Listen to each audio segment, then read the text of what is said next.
রাত যখন 2টা বাজে মাম তখন আমার রুমের দরজা আস্তে আস্তে খুলে ভেতরে প্রবেশ করল। আমার রুমে প্রবেশ করে আমার চেহারাটা খুব ভালোভাবে দেখতে লাগল। হঠাৎ আমার ঘুম ভেঙে যাওয়ার অভিনয় করে মামকে বললাম, মাম আপনি এখানে কি করেন? একটা বলার সাথে সাথে অন্যরকম দৃষ্টি আমার দিকে চেয়ে রিল আর মুচকি মুচকি হাসল। মাম বল, রাতুল তুমি কি বুঝলা এত রাতে একটি মেয়ে তোমার এখানে কেন এসেছে? তারপর আমি বললাম, ওহ মাম বুঝতে পেরেছে। কিছুক্ষণ পর আমি বুঝতে পারলাম কেউ যেন আমাকে ধাক্কা মেরে খাটের উপর ফেলে দিল। ধাক্কাটা এমনভাবে দিয়েছিল আমি খাটে পড়ার সাথে সাথে অজ্ঞান হয়ে পড়ে গেলাম। তারপর মাম আমার সাথে যা করল বন্ধুরা তা শুনলে তোমাদের পানি চলে আসবে, তাই তোমাদের কাছে অনুরোধ আজকের গল্পটা শেষ পর্যন্ত দেখবে। আমার কলিজার বন্ধুরা, কেমন আছো তোমরা? প্রতিদিনের মতো আজকেও খুব স্পেশাল একটি গল্প নিয়ে এলাম তোমাদের দুটি পায়ে ধরে। বলি দয়া করে গল্পগুলো ভালো লাগলে ভিডিওটি লাইক, শেয়ার এবং চ্যানেলটি সাবস্ক্রাইব করে পাশে থেকে। আমার নাম রাতুল। বেশ কিছুদিন ধরে আমার মামর বাড়িতে যাওয়ার সুযোগ হয়নি। মাম মাঝে মাঝে ফোন করতেন, কিন্তু সেই সময় আমি আমার মাস্টার্স ডিগ্রির ফাইনাল পরীক্ষার প্রস্তুতির জন্য খুব ব্যস্ত ছিলাম। এখন পরীক্ষার রেজাল্টও বেরিয়ে গেছে এবং আমি একটা ভালো চাকরির সন্ধান করছি। তবে মামির সাথে কাটানো মধুর মুহূর্তগুলো এখনও আমার মনে গেঁথে আছে। আমি প্রায়ই মনে মনে চিন্তা করি মামর সাথে দেখা করার জন্য আবার কখনো যাব, কারণ মাম আমাকে অনেক ভালোবাসে। মাম দেখতে খুব সুন্দর ছিলেন। তিনি একটু স্বাস্থ্যবান হওয়ায় তাকে আরও সুন্দর লাগে তার হাতে রান্না করা খাবার খেয়ে। কিছুদিন কাটানোর ইচ্ছায় আমি ঠিক করলাম যে এবার মামর বাড়িতে গিয়ে কিছুদিন থাকব। মামর সাথে অনেক সময় কাটা, অনেক গল্প করব, কারণ অনেক দিন থেকে মামর সাথে দেখা হয় না। অবশেষে আমার ইচ্ছা পূরণ হল। একদিন আমার মাম ফোন করলেন আর মাকে বললেন, তুমি আর রাতের 5 দিনের জন্য আমাদের বাড়িতে চলে এসো। আমার স্বামী 1 সপ্তাহের জন্য শহরের বাইরে যাচ্ছেন। অনেক দিন থেকে তোমাদের সাথে দেখা হয় না, এই সুযোগে আমরা কয়েকটা দিন মজা করে কাটাতে পারব। কালকেই চলে এসো, আমি অপেক্ষা করছি না। মোবাইল স্পিকারে রেখেছিলেন যাতে আমি কথাগুলো শুনতে পারি। আমার মায়ের নাম নাদিয়া আর মামির নাম অবন্তী। সব কথা শুনে মা বললেন, ঠিক আছে অবন্তী, আমরা কালকে আসছি। এরপর মা ফোনটা রেখে দিলেন। ফেব্রুয়ারি মাস ছিল, তাই বেশ ঠান্ডা পড়ছিল। মা বললেন, রাতুল আমরা সকাল 10টার দিকে বের হব যাতে ঠান্ডা একটু কম লাগে। তবে আমরা বাইকে যাব। আমি মাকে হ্যাঁ বলে দিলাম। এরপর মা বললেন, আমি আমাদের দুজনের কাপড়গুলো গুছিয়ে নিচ্ছি। তারপর মা তার ঘরে চলে গেলেন। আমি আমার ঘরে গিয়ে বিছানায় শুয়ে পড়লাম। বিছানায় শুয়ে ভাবছিলাম, যদি মাম মাকে সবকিছু বলে দে আগের দিনের কথা, তাহলে কি হবে? আর যদি মায়ের সামনে মাম আমার সাথে কোন কিছু করে, তাহলে পরিস্থিতি কেমন হবে? এসব কথা চিন্তা করতে করতে কখন যে ঘুমিয়ে পড়লাম বুঝতেই পারলাম না, কারণ মাম আমার বন্ধু মতো ছিল। তিনি আমার সাথে অনেক ফ্রি থাকতেন। পরের দিন আমি আর মা সকালবেলায় চা নাস্তা সেরে তৈরি হয়ে গেলাম। ঠিক 10টা বাজে আমরা বাইক নিয়ে রওনা হলাম মামির গ্রামের দিকে। গ্রামের রাস্তা 3 ঘণ্টা ছিল। আমরা দুজনেই নিজের চিন্তায় মগ্ন ছিলাম। শহরের সীমানা ছাড়ানোর পর কাঁচা রাস্তা শুরু হল। বাইকের পিছনের সিটটা একটু উঁচু থাকায় মা বারবার আমার সাথে ধাক্কা খাচ্ছিলেন। আমি মাকে বললাম, ভয় পেও না। মা আমাকে শক্ত করে ধরে রাখ। মায়ের বাইকে চড়ার অভ্যাস খুব কম, তাই মা এক হাতে আমার কাজ শক্ত করে ধরলেন আর অন্য হাত দিয়ে আমার পায়ের উপর আগড়ে ধরে বসে রইল। বাইকটা কাঁচা রাস্তায় একটু কাঁপছিল, তাই মা পেছন থেকে আমাকে আগড়ে ধরেছিলেন। রাস্তায় প্রচুর গর্ত ছিল, তাই আমি বাইকটা আস্তে চালাচ্ছিলাম। হঠাৎ একবার আমি একটি গর্ত এড়িয়ে চলার চেষ্টা করছিলাম, তখন বাইকের চাকা আরেকটি গর্তে পড়ে গেল। আমরা দুজনেই একটু উঁচুতে লাফ দিলাম। আমরা গাড়ি থেকে পড়ে গেলাম। মায়ের কোমরে আর পায়ে ব্যথা পেয়েছিল। এক মুহূর্তের মধ্যে এত কিছু ঘটল আমরা বুঝতে পারলাম না। মা বললেন, কি ভয়ঙ্কর রাস্তাগুলো, মানুষ বাইকে কেমন করে এই রাস্তায় যাতায়াত করে কে জানে। আমি মাকে বললাম, মা বৃষ্টির কারণে রাস্তার এই অবস্থা, আর একটু গেলেই ভালো রাস্তা পাব। মা হেসে বললেন, ভালোই হলো। না হলে আমি ভেবেছিলাম তোর মামার বাড়ি পর্যন্ত এরকমই রাস্তা হবে। মনের মধ্যে কিছু প্রশ্ন ঘুরছিল, যেমন নাকি আসলে সবকিছু বুঝেছেন, আর যদি বুঝে থাকেন তাহলে তিনি কেন হাত ছাড়লেন না, গরম আরও শক্ত করে ধরলেন। এসব ভাবতে ভাবতে আমরা গ্রামের কাছে পৌঁছে গেলাম। অবশেষে দুপুর 2টোর দিকে আমরা মামির বাড়িতে পৌঁছে গেলাম। 10 মিনিট হয়ে গিয়েছিল বাইকের শব্দ শুনে মাম উঠোনে এসে হাজির হলেন। আমাদের দেখে তার মুখে খুশির ঝিলিক ফুটল। তিনি তৎক্ষণাৎ মাকে জড়িয়ে ধরলেন, মা তাকে শক্ত করে আলিঙ্গন করলেন। দুজনেই একে অপরের খবরাখবর নিতে ব্যস্ত হয়ে পড়লেন। অনেক দিন পর তাদের দেখা হল। তারপর মা বাড়ির ভিতরে চলে গেলেন। এরপর মাম আমাকে জড়িয়ে ধরে বললেন, কিরে দুষ্টু, এতদিন হয়ে গেল আসার নাম নেই। আর হ্যাঁ, তুই এত সাজগোজ করে কেমন করে এলি? এবার তোমাকে সব বলতেই হবে, আর তোর বিয়ের কথাও বলতে হবে, যাতে তাড়াতাড়ি তোর বিয়ে দেওয়া যায়। আমি একটু দূরে সরে গিয়ে বললাম, কি বলছো মাম, এসব কি খায়ছে? বাড়ির ভিতরে চলে গেলেন, আর আমি বাইক থেকে ব্যাগ নিয়ে ভেতরে ঢুকে পড়লাম। মা আর মাম তখন রান্নাঘরে গল্প করছিলেন। আমি ব্যাগ রেখে ফ্রেশ হতে চলে গেলাম। ফ্রেশ হয়ে কাপড় বদলানোর পর বটঘরে গিয়ে বসলাম। এদিকে মা আর মাম ডাইনিং টেবিলে খাবারের প্লেট সাজাচ্ছিলেন। হঠাৎ মাম আমাকে ডেকে বললেন, এসো খেতে বসো। আমি তাদের সাথে বসে খাবার খেতে শুরু করলাম। খাওয়ার সময় বিভিন্ন বিষয় নিয়ে কথা হচ্ছিল সবার সঙ্গে। মজা করতে করতে খাওয়া শেষ হল। তখন মা বললেন, অবন্তী, কি বলবো তোকে, রাস্তা এতটাই খারাপ ছিল যে বাইকে ধাক্কা খেতে খেতে আমার কোমর আর শরীর ব্যথা হয়ে গেছে। পুরো শরীরটাই যেন ব্যথায় ভরে গেছে এখন। তুই কিছু কর, আমি বেশ অসুস্থ হয়ে পড়ছি। একথা শুনে মাম বললেন, কোন চিন্তা করিস না, রাতুল খুব ভালো মালিশ করে। একবার আমার শরীর খুব ব্যথা করছিল, তখন ওই আমাকে মালিশ করেছিল। তারপরে আমার পুরো শরীর একদম হালকা লাগছিল। এত কথা বলে মাম আমাকে চোখ মেরে বললেন, রাতুল, তোর মায়ের শরীরটা ব্যথা করছে, মালিশ করে দিস, পরে আরাম পাবে। আমি সম্মতি জানিয়ে ঘরে চলে গেলাম। কিন্তু মনে মনে একটা প্রশ্ন ঘুরতে লাগল, মামি কেন বললেন যে আমি ভালো মালিশ করি? সত্যিই কি তিনি মজা করছিলেন, না মায়ের সাথে আমার ঘনিষ্ঠতা বাড়াতে কিছু একটা পরিকল্পনা করছেন? মামির এই আচরণের পেছনে কি উদ্দেশ্য ছিল তা ভেবে আমার মধ্যে অস্থিরতা বাড়ছিল। মাম আর মা তখন রান্নাঘরে পরিষ্কার করছিলেন, আর আমি দূর থেকে তাদের দিকে নজর রাখছিলাম। তাদের দেখতে এবং তাদের দুজনের সৌন্দর্য একই রকম মনে হচ্ছিল। তারা ধীরে ধীরে কথা বলেছিলেন, তবে আমি ঠিকভাবে কিছু শুনতে পারছিলাম না। কিন্তু কেন জানি না মনে হচ্ছিল তারা আমার কথাই বলছিলেন। কিছুক্ষণ পর তারা রাত যখন 2টা বাজে, মাম তখন আমার রুমের দরজা আস্তে আস্তে খুলে ভেতরে প্রবেশ করল। আমার রুমে প্রবেশ করে আমার চেহারাটা খুব ভালোভাবে দেখতে লাগল। হঠাৎ আমার ঘুম ভেঙে যাওয়ার অভিনয় করে মামকে বললাম, মাম, আপনি এখানে কি করেন? একথা বলার সাথে সাথে অন্যরকম দৃষ্টি আমার দিকে চেয়ে রিল আর মুচকি মুচকি হাসল। মাম বল, রাতুল, তুমি কি বুঝলা এত রাতে একটি মেয়ে তোমার এখানে কেন এসেছে? তারপর আমি বললাম, ওহ মাম, বুঝতে পেরেছে। কিছুক্ষণ পর আমি বুঝতে পারলাম কেউ যেন আমাকে ধাক্কা মেরে খাটের উপর ফেলে দিল। ধাক্কাটা এমনভাবে দিয়েছিল আমি খাটে পড়ার সাথে সাথে অজ্ঞান হয়ে পড়ে গেলাম। তারপর মাম আমার সাথে যা করল, বন্ধুরা তা শুনলে তোমাদের পানি চলে আসবে। তাই তোমাদের কাছে অনুরোধ, আজকের গল্পটা শেষ পর্যন্ত দেখবে। আমার কলিজার বন্ধুরা, কেমন আছো তোমরা? প্রতিদিনের মতো আজকেও খুব স্পেশাল একটি গল্প নিয়ে এলাম তোমাদের দুটি পায়ে ধরে। বলি, দয়া করে গল্পগুলো ভালো লাগলে ভিডিওটি লাইক, শেয়ার এবং চ্যানেলটি সাবস্ক্রাইব করে পাশে থেকে। আমার নাম রাতুল। বেশ কিছুদিন ধরে আমার মামর বাড়িতে যাওয়ার সুযোগ হয়নি। মাম মাঝে মাঝে ফোন করতেন, কিন্তু সেই সময় আমি আমার মাস্টার্স ডিগ্রির ফাইনাল পরীক্ষার প্রস্তুতির জন্য খুব ব্যস্ত ছিলাম। এখন পরীক্ষার রেজাল্টও বেরিয়ে গেছে এবং আমি একটা ভালো চাকরির সন্ধান করছি। তবে মামির সাথে কাটানো মধুর মুহূর্তগুলো এখনও আমার মনে গেঁথে আছে। আমি প্রায়ই মনে মনে চিন্তা করি মামর সাথে দেখা করার জন্য আবার কখনো যাব, কারণ মাম আমাকে অনেক ভালোবাসে। মাম দেখতে খুব সুন্দর ছিলেন। তিনি একটু স্বাস্থ্যবান হওয়ায় তাকে আরও সুন্দর লাগে তার হাতে রান্না করা খাবার খেয়ে। কিছুদিন কাটানোর ইচ্ছায় আমি ঠিক করলাম যে এবার মামর বাড়িতে গিয়ে কিছুদিন থাকব।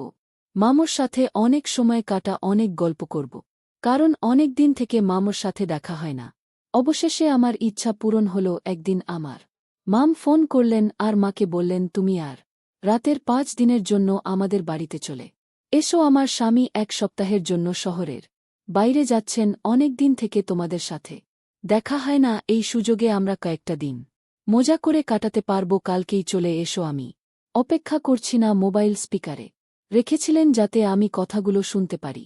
আমার মায়ের নাম নাদিয়া আর মামির নাম অবন্তী। সব কথা শুনে মা বললেন, ঠিক আছে অবন্তী, আমরা কালকে আসছি। এরপর মা ফোনটা রেখে দিলেন। ফেব্রুয়ারি মাস ছিল, তাই বেশ ঠান্ডা পড়ছিল। মা বললেন, রাতুল, আমরা সকাল 10টার দিকে বের হব যাতে ঠান্ডা একটু কম লাগে। তবে আমরা বাইকে যাব। আমি মাকে হ্যাঁ বলে দিলাম। এরপর মা বললেন, আমি আমাদের দুজনের কাপড়গুলো গুছিয়ে নিচ্ছি। তারপর মা তার ঘরে চলে গেলেন। আমি আমার ঘরে গিয়ে বিছানায় শুয়ে পড়লাম। বিছানায় শুয়ে ভাবছিলাম, যদি মাকে সবকিছু বলে দে আগের দিনের কথা, তাহলে কি হবে? আর যদি মায়ের সামনে আমার সাথে কোন কিছু করে, তাহলে পরিস্থিতি কেমন হবে? এসব কথা চিন্তা করতে করতে কখন যে ঘুমিয়ে পড়লাম বুঝতেই পারলাম না। কারণ আমার বন্ধু মতো ছিল। তিনি আমার সাথে অনেক ফ্রি থাকতেন। পরের দিন আমি আর মা সকালবেলায় চা নাস্তা সেরে তৈরি হয়ে গেলাম। ঠিক 10টা বাজে আমরা বাইক নিয়ে রওনা হলাম মামির গ্রামের দিকে। গ্রামের রাস্তা 3 ঘন্টা ছিল। আমরা দুজনেই নিজের চিন্তায় মগ্ন ছিলাম। শহরের সীমানা ছাড়ানোর পর কাঁচা রাস্তা শুরু হলো। বাইকের পিছনের সিটটা একটু উঁচু থাকায় মা বারবার আমার সাথে ধাক্কা খাচ্ছিলেন। আমি মাকে বললাম, ভয় পেও না। মা আমাকে শক্ত করে ধরে রাখ। মায়ের বাইকে চড়ার অভ্যাস খুব কম, তাই মা এক হাতে আমার কাজ শক্ত করে ধরলেন আর অন্য হাত দিয়ে আমার পায়ের উপর আগড়ে ধরে বসে রইল। বাইকটা কাঁচা রাস্তায় একটু কাঁপছিল, তাই মা পেছন থেকে আমাকে আগড়ে ধরেছিলেন। রাস্তায় প্রচুর গর্ত ছিল, তাই আমি বাইকটা আস্তে চালাচ্ছিলাম। হঠাৎ একবার আমি একটি গর্ত এড়িয়ে চলার চেষ্টা করছিলাম। তখন বাইকের চাকা আরেকটি গর্তে পড়ে গেল। আমরা দুজনেই একটু উঁচুতে লাফ দিলাম। আমরা গাড়ি থেকে পড়ে গেলাম। মায়ের কোমরে আর পায়ে ব্যথা পেয়েছিল। এক মুহূর্তের মধ্যে এত কিছু ঘটল আমরা বুঝতে পারলাম না। মা বললেন, কি ভয়ঙ্কর রাস্তাগুলো! মানুষ বাইকে কেমন করে এই রাস্তায় যাতায়াত করে কে জানে। আমি মাকে বললাম, মা, বৃষ্টির কারণে রাস্তার এই অবস্থা। আর একটু গেলেই ভালো রাস্তা পাবো। মা হেসে বললেন, ভালোই হলো। না হলে আমি ভেবেছিলাম তোর মামার বাড়ি পর্যন্ত এরকমই রাস্তা হবে। মনের মধ্যে কিছু প্রশ্ন ঘুরছিল, যেমন নাকি আসলে সবকিছু বুঝেছেন, আর যদি বুঝে থাকেন তাহলে তিনি কেন হাত ছাড়লেন না, গরম আরও শক্ত করে ধরলেন। এসব ভাবতে ভাবতে আমরা গ্রামের কাছে পৌঁছে গেলাম। অবশেষে দুপুর 2টোর দিকে আমরা মামির বাড়িতে পৌঁছে গেলাম। 1-0 হয়ে গিয়েছিল। বাইকের শব্দ শুনে মাম উঠোনে এসে হাজির হলেন। আমাদের দেখে তার মুখে খুশির ঝিলিক ফুটল।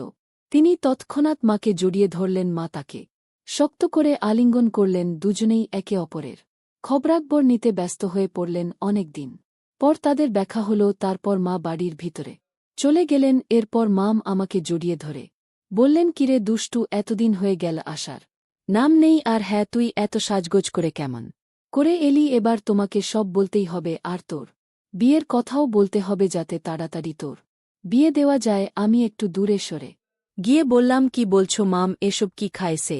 বাড়ির ভিতরে চলে গেলেন আর আমি বাইক থেকে ব্যাগ নিয়ে ভেতরে ঢুকে পড়লাম। মা আর মাম তখন রান্নাঘরে গল্প করছিলেন। আমি ব্যাগ রেখে ফ্রেশ হতে চলে গেলাম। ফ্রেশ হয়ে কাপড় বদলানোর পর বটঘরে গিয়ে বসলাম।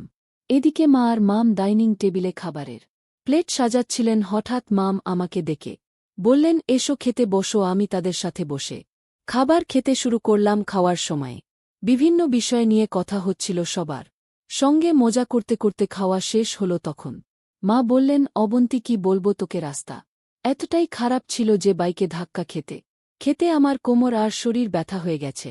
পুরো শরীরটাই যেন ব্যথায় ভরে গেছে। এখন তুই কিছু কর, আমি বেশ অসুস্থ হয়ে পড়ছি।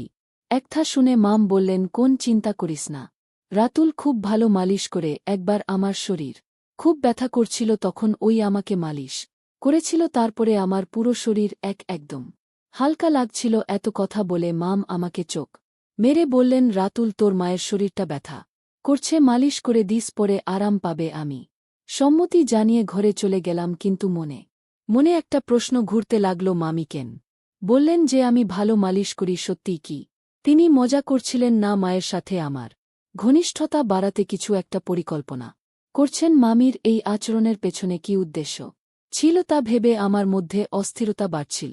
মা তখন রান্নাঘরে পরিষ্কার করছিলেন, আর আমি দূর থেকে তাদের দিকে নজর রাখছিলাম।